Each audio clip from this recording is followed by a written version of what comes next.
নমস্কার বন্ধুরা, এই মুহূর্তের বড় আপডেট।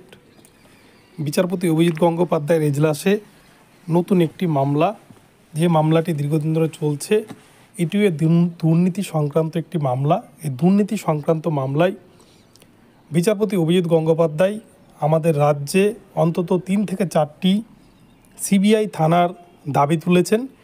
তো আপনাদের সাথে এই বিষয়টি এখন আমি বিস্তারিতভাবে আলোচনা করব। তো আপনারা সম্পূর্ণ ভিডিওটি স্কিপ না করে প্রথম থেকে শেষ পর্যন্ত দেখতে থাকুন। এই ভিডিওর মাধ্যমে আপনারা আমাদের রাজ্যের দুর্নীতির সমস্ত খুঁটিনাটি তথ্যগুলো জানতে পারবেন। তো চলুন বন্ধুরা, আমরা এবারে সেই ভিডিওটি সম্পর্কে বিস্তারিত জেনে নিই। কিন্তু তার আগে বলে রাখি, যারা প্রথমবার আমার চ্যানেলে এসেছেন, আপনারা কিন্তু অবশ্যই প্রতিদিন এ ধরনের নতুন নতুন আপডেট পেতে অবশ্যই আমার চ্যানেলটিকে সাবস্ক্রাইব করে অল নোটিফিকেশন অন করে রাখবেন। তাহলে সবার আগে সবার প্রথমে এ ধরনের আপডেট আপনি আপনার মোবাইলে পেয়ে যাবেন। তো চলুন বন্ধুরা, আমরা এবারে আজকের ভিডিওটি সম্পর্কে বিস্তারিত জেনে নিই।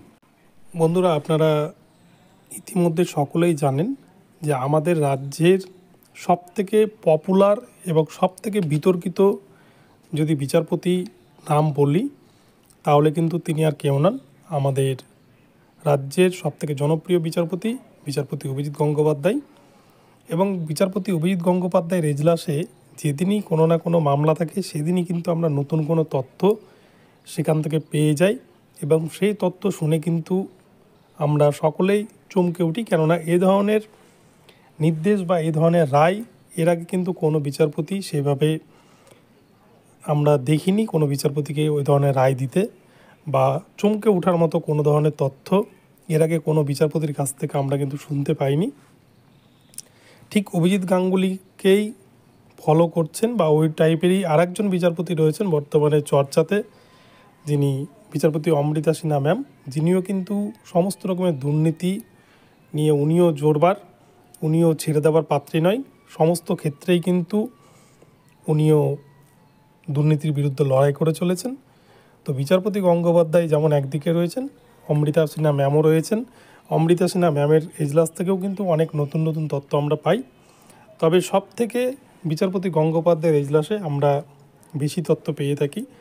ঠিক এরকমই গতকালকে একটি মামলা চলছিল। এই মামলাটি দীর্ঘ বেশ কিছুদিন ধরেই চলছে, এবং সেই মামলা চলাকালীনই বিচারপতি অভিজিৎ গঙ্গোপাধ্যায় হঠাৎ করে বলে বসেন যে আমাদের রাজ্যে দুর্নীতি যে পরিমাণ বেড়ে চলেছে দিন দিন, অন্তত 3 থেকে 4টি সিবিআই থানার প্রয়োজন। রাজ্যের পুলিশদের দিয়ে হচ্ছে না, বা রাজ্যের ওপর কোনো ভরসা পাচ্ছেন না বিচারপতি গঙ্গোপাধ্যায়। তাই তিনি আমাদের রাজ্যে অন্তত 3 থেকে 4টি সিবিআই থানার দাবি করেছেন। আপনারা জানেন যে আমাদের রাজ্যে কিন্তু সিবিআইয়ের সদর দপ্তর কলকাতায় রয়েছে, এবং ইডি আধিকারিকদের সদর দপ্তরও কলকাতায় রয়েছে, নিজাম প্যালেস এবং সিজিও কমপ্লেক্স।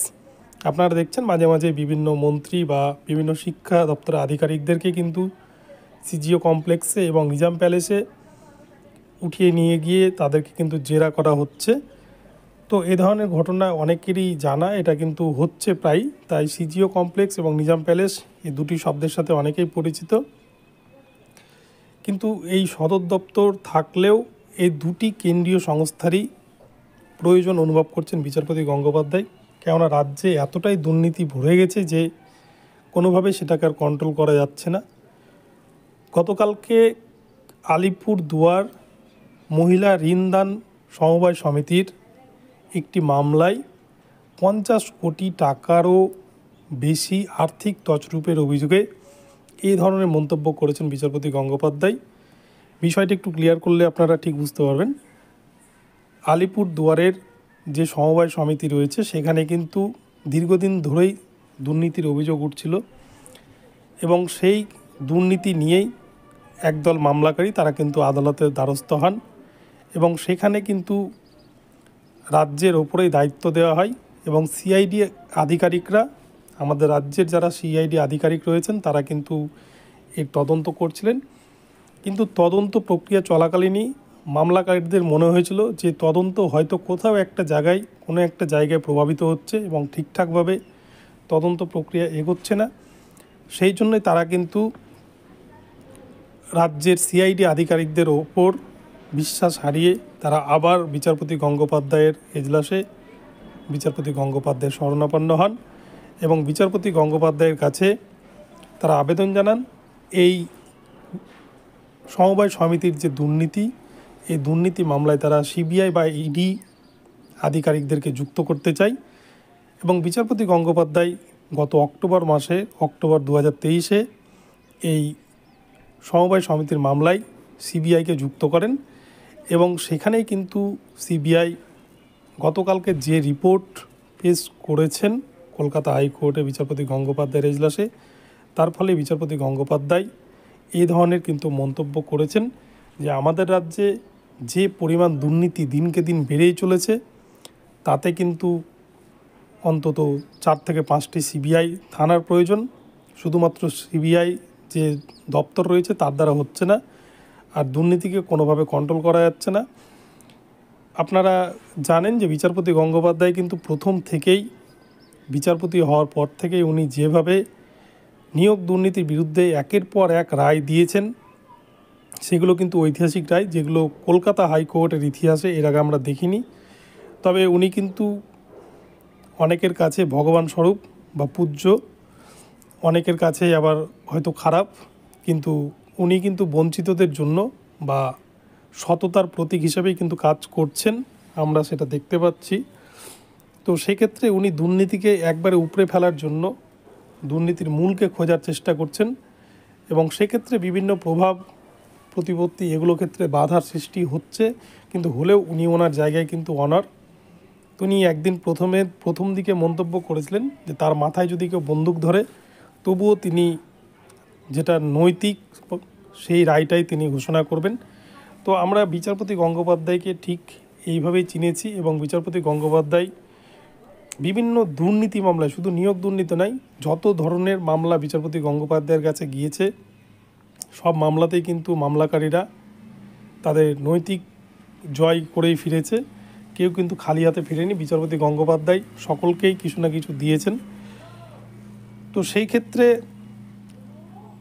আগামীতে এই জানুয়ারি মাসে এই মামলাটি আবার উঠবে এবং সেদিনই হয়তো বিচারপতি গঙ্গোপাধ্যায় এই আলিপুরদুয়ারের যে সমবায় সমিতির 50 কোটি ঋণের যে মামলাটি, এই মামলা প্রসঙ্গে জাজমেন্ট করবেন। তিনি নিজেও কিন্তু এই আলিপুরদুয়ারের সমবায় সমিতির যে ঋণের যে আর্থিক তছরূপের অভিযোগ উঠেছিল 50 কোটি, সংখ্যাটা কিন্তু কম নয় 50 কোটি, সেইখানে কিন্তু তিনি নিজেও একবার গিয়েছিলেন তদন্ত করার জন্য। তারপরে তিনি সেখানে সিবিআই আধিকারিকদেরকে যুক্ত করেন। তো যাই হোক, জানুয়ারি মাসে দেখা যাবে কি হয়। তো বন্ধুরা, আজকে এই পর্যন্তই এখন রইল আপনাদের জন্য আপডেট। তো আপনাদের আপডেটটি কেমন লাগলো আপনারা কিন্তু অবশ্যই আমাকে জানাবেন। এই আপডেটটি একটু এডুকেশন রিলেটেডের বাইরে, কিন্তু এটাও একটা দুর্নীতি সংক্রান্ত আপডেট, তাই আপনাদেরকে শেয়ার করলাম। তো ভিডিওটি ভালো লাগলে অবশ্যই আমার চ্যানেলটিকে সাবস্ক্রাইব করে আর ভিডিওতে লাইক শেয়ার কমেন্ট করতে ভুলবেন না। আবার পরবর্তী আপডেট নিয়ে আসছে আপনার সাথে। ধন্যবাদ।